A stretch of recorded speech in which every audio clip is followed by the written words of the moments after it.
नमः शिवाय। हर हर महादेव। सोमवार की व्रत कथा तथा पूजा विधि तथा आरती। सोमवार का व्रत चैत्र, बैसाख, सावन, माघ, शीत, कार्तिक किसी भी मास से शुरू किया जा सकता है, परंतु सावन मास में सोमवार व्रत शुरू करने का अधिक महत्व है। इस व्रत को करने से स्त्रियों को पति पुत्र सुख की प्राप्ति होती है। सोमवार व्रत की पूजा विधि। सोमवार का व्रत साधारण दिन के तीसरे पहर तक होता है। व्रत में फलाहार या पारायण का कोई खास नियम नहीं है, किंतु यह आवश्यक है कि दिन रात में केवल एक समय भोजन करें। सोमवार के व्रत में शिव जी व पार्वती जी का पूजन करना चाहिए। सोमवार के व्रत 3 प्रकार के हैं: साधारण, प्रति सोमवार, सौम्य प्रदोष और 16 सोमवार। शिव पूजन के पश्चात कथा सुननी चाहिए। सोमवार की व्रत कथा। एक बहुत धनवान साहूकार था, जिसके घर धन आदि किसी प्रकार की कमी नहीं थी, परंतु उसको एक दुख था कि उसके कोई पुत्र नहीं था। वह इसी चिंता में रात दिन दुखी रहता था। वह पुत्र की कामना के लिए प्रति सोमवार को शिव जी का व्रत और पूजन किया करता था तथा सायंकाल को शिव मंदिर में जाकर शिव जी के सामने दीपक जलाया करता था। उसके इस भक्ति भाव देखकर एक समय श्री पार्वती जी ने शिव जी महाराज से कहा, महाराज, यह साहूकार आपका अन्य भक्त है और सदैव आपका व्रत और पूजन बड़ी श्रद्धा भाव से करता है। इसकी मनोकामनाएं पूर्ण करनी चाहिए। शिव जी ने कहा, हे पार्वती, यह संसार कर्म क्षेत्र है। जैसे किसान खेत में जैसा बीज बोता है वैसा ही फल काटता है, उसी तरह इस संसार में प्राणी जैसे कर्म करते हैं वैसे ही फल भोगते हैं। पार्वती जी ने अत्यंत आग्रह से कहा, महाराज, जब यह आपका अन्य भक्त है और इसको अगर किसी प्रकार का दुख है तो इसको अवश्य दूर करना चाहिए, क्योंकि आप सदैव अपने भक्तों पर दयालु होते हैं और उनके दुखों का दूर कर देते हैं। यदि आप ऐसा नहीं करेंगे तो मनुष्य आपकी सेवा तथा व्रत क्यों करेंगे। पार्वती जी का ऐसा आग्रह देख शिव जी महाराज कहने लगे, हे पार्वती, इसके कोई पुत्र नहीं है। इसी चिंता में यह अति दुखी रहता है। इसके भाग्य में पुत्र न होने पर भी मैं इसको पुत्र की प्राप्ति वर देता हूँ, परंतु यह पुत्र केवल 12 वर्ष तक जीवित रहेगा। इसके पश्चात वह मृत्यु को प्राप्त हो जाएगा। इससे अधिक मैं और कुछ इसको नहीं दे सकता हूँ। यह सब बातें साहूकार सुन रहा था। इससे उसको न कुछ प्रशंसा हुई और न ही कुछ दुख हुआ। वह पहले जैसे ही शिवजी महाराज का व्रत और पूजन करता रहा। कुछ काल व्यतीत हो जाने पर साहूकार की स्त्री गर्भवती हुई और 10वें महीने में उसके गर्भ से अति सुंदर पुत्र की प्राप्ति हुई। साहूकार के घर में बहुत खुशी बनाई गई, परंतु साहूकार ने उसकी केवल 12 वर्ष की आयु जान कोई अधिक प्रशंसा प्रकट नहीं की और न ही किसी को भेद बताया। जब वह बालक 11 वर्ष का हो गया, उस बालक की माता ने उसके पिता से विवाह आदि के लिए कहा। वह साहूकार कहने लगा, अभी मैं इसका विवाह नहीं करूँगा, अपने पुत्र को काशी जी पढ़ने के लिए भेजूँगा। फिर साहूकार ने बालक के मामा को बुलाकर उसको बहुत सा धन देकर कहा, तुम इस बालक को काशी जी पढ़ने के लिए ले जाओ और रास्ते में जिस स्थान पर जाओ यज्ञ करते और ब्राह्मणों को भोजन कराते तथा दक्षिणा देते हुए जाना। वह दोनों मामा भांजे यज्ञ करते और ब्राह्मण को भोजन कराते तथा दक्षिणा देते जा रहे थे। रास्ते में उनको एक शहर पड़ा। उस शहर में राजा की कन्या का विवाह था, परंतु जो राजकुमार विवाह करने के लिए आया था वह एक आंख से काना था। उसके पिता को इस बात की बड़ी चिंता थी कि कहीं वर को देख कन्या के माता पिता विवाह में किसी प्रकार की अड़चन पैदा नहीं करें। इस कारण जब उसने अति सुंदर सेठ जी के लड़के को देखा तो उसने मन में विचार किया, क्यों ने दुराचार के समय इस लड़के के वर का काम चलाया जाए। ऐसा विचार कर वर के पिता ने उस लड़के और उसके मामा से बात की तो वह राजी हो गए। फिर उस लड़के को वर के कपड़े पहना तथा घोड़ी चढ़ा दरवाजे पर ले गए और सब कार्य प्रशंसा से पूर्ण हो गया। फिर वर के पिता ने सोचा कि यदि विवाह कार्य भी इसी लड़के से करा लिया जाए तो क्या बुराई है। ऐसा विचार कर लड़के और उसके मामा से कहा, यदि आप फेरों और कन्यादान के काम को भी करा दें तो आपकी अति कृपा होगी, मैं इसके बदले आपको बहुत कुछ धन दूंगा। तो उन्होंने स्वीकार कर लिया। विवाह कार्य भी बहुत अच्छी तरह से संपन्न हो गया, परंतु जिस समय लड़का जाने लगा उसने राजकुमारी की चुंदड़ी के पल्ले पर लिख दिया, तेरा विवाह तो मेरे साथ हुआ है, परंतु जिस राजकुमार के साथ तुमको भेजेंगे वह एक आंख से काना है। मैं काशी जी पढ़ने जा रहा हूँ। लड़के के जाने के पश्चात राजकुमारी ने जब अपनी चुंदड़ी पर ऐसा लिखा हुआ पाया तो उसने काने राजकुमार के साथ जाने से मना कर दिया और कहा कि यह मेरे पति नहीं है, मेरा विवाह इसके साथ नहीं हुआ है। जिसके साथ मेरा विवाह हुआ है वह तो काशी जी पढ़ने गया है।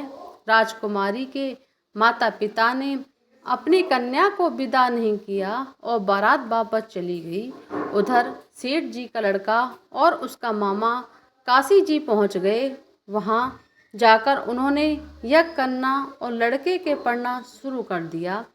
जब लड़के की आयु 12 साल की हो गई तो उस दिन उन्होंने यज्ञ रचा रखा था। लड़के ने अपने मामा से कहा, मामा जी आज मेरी कुछ तबीयत सही नहीं लग रही है। मामा जी ने कहा, अंदर जाकर सो जाओ। लड़का अंदर जाकर सो गया और थोड़ी देर में उसके प्राण निकल गए। जब उसके मामा ने आकर देखा तो वह मृत पड़ा है। उसको बड़ा दुख हुआ और उसने सोचा कि अगर मैं अभी रोना पीटना मचा दूंगा तो यज्ञ कार्य अधूरा रह जाएगा। अतः उसने जल्दी से यज्ञ का कार्य समाप्त कर ब्राह्मणों के जाने के बाद रोना पीटना शुरू कर दिया। संयोगवश उसी समय शिव पार्वती जी उधर से जा रहे थे। जब उन्होंने जोर जोर से रोने की आवाज़ सुनी तो पार्वती जी कहने लगी, हे महाराज, कोई दुखिया रो रहा है, इसके कष्ट दूर कर दीजिए। जब शिव पार्वती ने पास जाकर देखा तो वहाँ एक लड़का मृत पड़ा था। पार्वती जी कहने लगी, महाराज यह तो उसी सेठ का लड़का है जो आपके वरदान से प्राप्त हुआ था। शिव जी कहने लगे, हे पार्वती, इसकी आयु इतनी ही थी सो वह भोग चुका। तब पार्वती जी ने कहा, हे महाराज, इस बालक को और आयु दे दो, इसके माता पिता तड़प तड़प कर मर जाएंगे। पार्वती जी के बार बार आग्रह करने पर शिव जी ने उसको जीवन वरदान दिया और शिव जी महाराज की कृपा से लड़का जीवित हो उठा। शिव पार्वती कैलाश चल गए। शिक्षा पूर्ण होने पर वह लड़का और मामा उसी प्रकार यज्ञ करते तथा ब्राह्मणों को भोजन कराते तथा दक्षिणा देते अपने घर की ओर चल पड़े। रास्ते में उसी शहर में आए जहाँ उसका विवाह हुआ था। वहाँ पर आकर उन्होंने यज्ञ शुरू कर दिया तो उस लड़के के ससुर ने उसको पहचान लिया और अपने महल में ले जाकर उसकी बड़ी खातिरदारी की। साथ ही बहुत दास दासियों सहित आदर पूर्वक लड़की और जमाई को विदा किया। जब वह अपने शहर के निकट आए तो मामा ने कहा, मैं पहले घर जाकर खबर दे आता हूँ। जब उस लड़के के मामा घर पहुंचा तो लड़के के माता पिता घर की छत पर बैठे हुए थे और उन्होंने ये प्रण कर रखा था, यदि हमारा पुत्र सुकुशल लौट आया तो हम राजी खुशी नीचे आ जाएंगे, नहीं तो छत से गिरकर अपने प्राण त्याग देंगे। इतने में उस लड़के के मामा ने आकर यह समाचार दिया कि आपका पुत्र आ गया है। तो उनको विश्वास नहीं आया। उसके मामा ने शपथ पूर्वक कहा कि आप पुत्र अपनी पत्नी के साथ बहुत सारा धन लेकर आया है। तो सेठ जी ने आनंद के साथ उसका स्वागत किया। सब बड़ी प्रशंसा के साथ रहने लगे। इसी से जो कोई भी सोमवार के व्रत को धारण करता है अथवा कथा पढ़ता है, सबको सुनाता है, उसकी समस्त मनोकामनाएं पूरी होती हैं तथा इस लोक में सुख भोग कर अंत में सदा शिव लोक को प्राप्त होता है। बोलिए शंकर भगवान की जय। शंकर भगवान की आरती। ओम जय शिवी ओमकारा स्वामी जय शिवी ओमकारा। ब्रह्मा विष्णु सदा शिव हरदांगी धारा। ओम जय शिवी ओमकारा। एकानन चतुरानन पंचानन राजे स्वामी पंचानन राजे। हंसासन गरुशासन वृषे वाहन साजे। ओम जय शिवी ओमकारा। दो भुज चार चतुर्भुज दस भुज अति सोहे। तीनों रूप निरखता त्रिभुवन जन मोहे। ओम जय शिवी ओमकारा। अक्षय माला बनमाला मुंडमाला धारी स्वामी मुंडमाला धारी। त्रिपुरारी कंसारी वरमाला धारी। ओम जय शिवी ओमकारा। शतांबर पीतांबर बागांबर आंगे। सनकादिक ब्रह्मादिक भूतांगी संगे। ओम जय शिवी ओमकारा। कर में श्रेष्ठ का मंडल चक्र त्रिशूल धरता। जग करता जग भरता जग पालन करता। ओम जय शिवी ओमकारा। ब्रह्मा विष्णु सदा शिव जानती अविवेका स्वामी जानती अविवेका।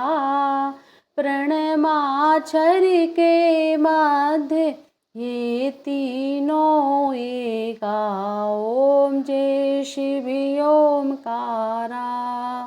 त्रिगुण शिव जी की आरती जो जन कोई गावे। स्वामी प्रेम सहित गावे। कहत शिवानंद स्वामी भजत हरि हर स्वामी। मन मांचित फल पावे। ओम जय शिवी ओमकारा। बोली शंकर भगवान की जय। ओम नमः शिवाय।